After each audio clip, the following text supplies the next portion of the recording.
नमस्कार, मैं हूं पूजा सिंह और आप देख रहे हैं राजपथ उत्तर प्रदेश। दोस्तों, गौतम बुद्ध नगर यानी कि नोएडा के गार्डन गैलेरिया में फायरिंग करने वाला संचित आखिरकार कौन है? इतनी हिम्मत उसके अंदर कहां से आई कि उसने मॉल में फायरिंग की? ये कोई पहली घटना नहीं है कि किसी भारतीय जनता पार्टी के नेता द्वारा इस तरीके की हरकत की गई हो। आए दिन हम सुनते रहते हैं कि भाजपा नेता ने फायरिंग की, भाजपा नेता ने किसी का यौन उत्पीड़न किया, भाजपा नेता ने ये काम किया, भाजपा नेता ने वो हरकत कर दी। इस तरीके की तमाम घटनाएं हमें रोज सुनने को मिलती हैं। भारतीय जनता पार्टी की सरकार है उत्तर प्रदेश में, भारतीय जनता पार्टी की सरकार है केंद्र में, लेकिन इनके जो लोग हैं, इनके जो नेता हैं, इनके मतलब जो कार्यकर्ता भी हैं, नेता छोड़िए, जो कार्यकर्ता और समर्थक भी हैं, वो भी इनकी सरकार में बिल्कुल चौड़े होकर के घूमते हैं। उन्हें लगता है कि उनसे ज्यादा पावरफुल व्यक्ति कोई नहीं है, क्योंकि सरकार उनकी है और वो जो चाहे कर सकते हैं। तो कौन है संचित जिसने गार्डन गैलेरिया में फायरिंग की? नोएडा के गार्डन गैलेरिया मॉल से हर दिन कोई ना कोई खबर सामने वैसे तो आती रहती है कि आज ये हुआ वो हुआ। कभी यहाँ पर मारपीट होती है, कभी छेड़खानी की वारदात को अंजाम दिया जाता है, मगर इस बार कुछ ऐसा हुआ जिसने पुलिस को भी सकते में डाल दिया। दरअसल यहाँ एक शख्स ने बर्थडे पार्टी के दौरान एक युवक पर फायरिंग कर दी। आरोप है कि आरोपी ने कई राउंड फायरिंग की। गार्डन गैलेरिया मॉल में फायरिंग से हड़कंप मच गया। अब सामने आया है कि फायरिंग करने वाला भाजपा का युवा नेता था। आपको बता दें कि गार्डन गैलेरिया मॉल में शराब के नशे में फायरिंग करने वाला आरोपी, जिसका नाम संचित बंसल है, संचित बंसल ने अमित नाम के युवक पर फायरिंग की थी। संचित बंसल भाजपा युवा मोर्चा का मेरठ मंडल का कोषाध्यक्ष है, कोषाध्यक्ष के पद पर है। आपको बता दें कि संचित बंसल को नोएडा पुलिस ने गिरफ्तार कर लिया है फिलहाल।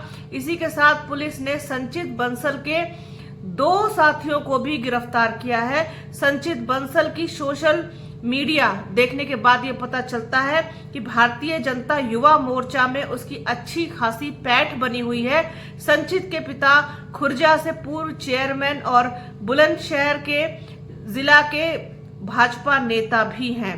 तो ये थी संचित के बारे में जानकारी। अब क्यों की थी फायरिंग वो भी आपको बताते हैं। जानकारी के मुताबिक संचित बंसल गार्डन गैलेरिया मॉल के ऑस्कर बार में बैठकर शराब पी रहा था। फिर वह अपने दोनों साथियों के साथ डांस करने लगा। यहाँ उसका डांस करते हुए अमित नाम के एक युवक से विवाद हो गया, मतलब झगड़ा हो गया, कहासुनी हो गई। संचित ने पार्किंग स्थल पर अमित के ऊपर फायरिंग कर दी। गनीमत ये रही कि गोली अमित को नहीं लगी और वह बच गया। फिलहाल पुलिस ने फायरिंग करने वाली पिस्टल को जब्त कर लिया है। पुलिस द्वारा इसे भी अवैध हथियार बताया जा रहा है। इसी के साथ पुलिस ने संचित बंसल की MG हेक्टर गाड़ी को भी बरामद किया है।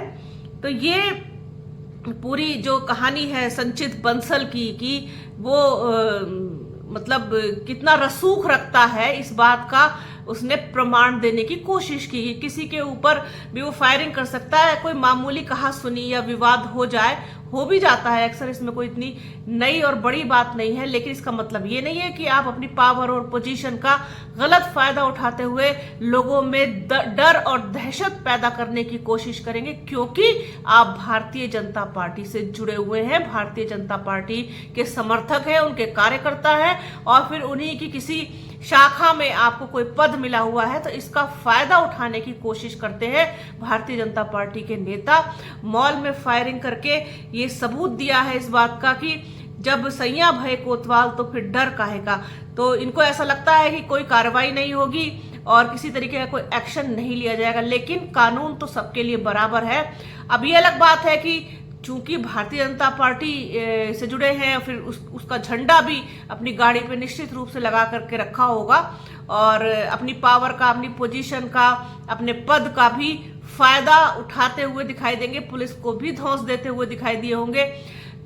अपने ही लोगों पर लगाम कस पाने में क्यों विफल होते हैं राजनीतिक पार्टी से जुड़े हुए लोग, राजनीतिक पार्टियां अपने ही लोगों को इतनी छूट क्यों दे देती हैं कि वो कहीं पर भी मारपीट करें, किसी के साथ भी लड़ाई झगड़ा करें, किसी भी महिला के साथ दुर्व्यवहार करें, किसी भी राह चलती हुई बहन बेटियों को छेड़े, उनके साथ छेड़खानी करें, किसी का भी मर्डर कर दें, किसी की भी हत्या कर दें, किसी को भी अपहरण कर ले, कुछ भी कर सकते हैं। जिस तरीके की घटना उड़ीसा में हुई, जिस तरीके की घटना आप ये देखिए कि एमपी में हुई, उसमें भी यही सारी चीजें सब निकल के आ रही हैं कि जहां पर सरकार है उनकी, जहां पर वो सीएम है उनके, भारतीय जनता पार्टी वालों के, वहां पर इस तरीके की घटनाएं खूब हुई है। हालांकि कोसने को तो ये बंगाल को भी खूब कोस रहे हैं, बंगाल ही की सरकार को भी जम करके इन्होंने निशाने पर लिया, लेकिन जहां पर इन्हीं के सीएम हैं भारतीय जनता पार्टी के, वहां पर सरकार भी उनकी है, तो वहां के लोगों को ज्यादा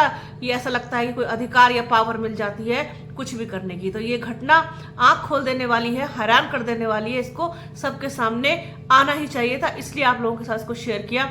तो बने रहिए हमारे चैनल के साथ, हमारे चैनल को लाइक कीजिए, शेयर कीजिए, सब्सक्राइब कीजिए, बेल आइकन जरूर दबाइएगा। वीडियो को प्लीज पूरा अंत तक देखिएगा और ज्यादा से ज्यादा शेयर कीजिएगा। अपना और अपनों का बहुत ख्याल रखिए। जल्द मिलूंगी आपसे एक नए वीडियो में, एक नए मुद्दे के साथ, एक नई चर्चा में। तब तक के लिए जय हिंद।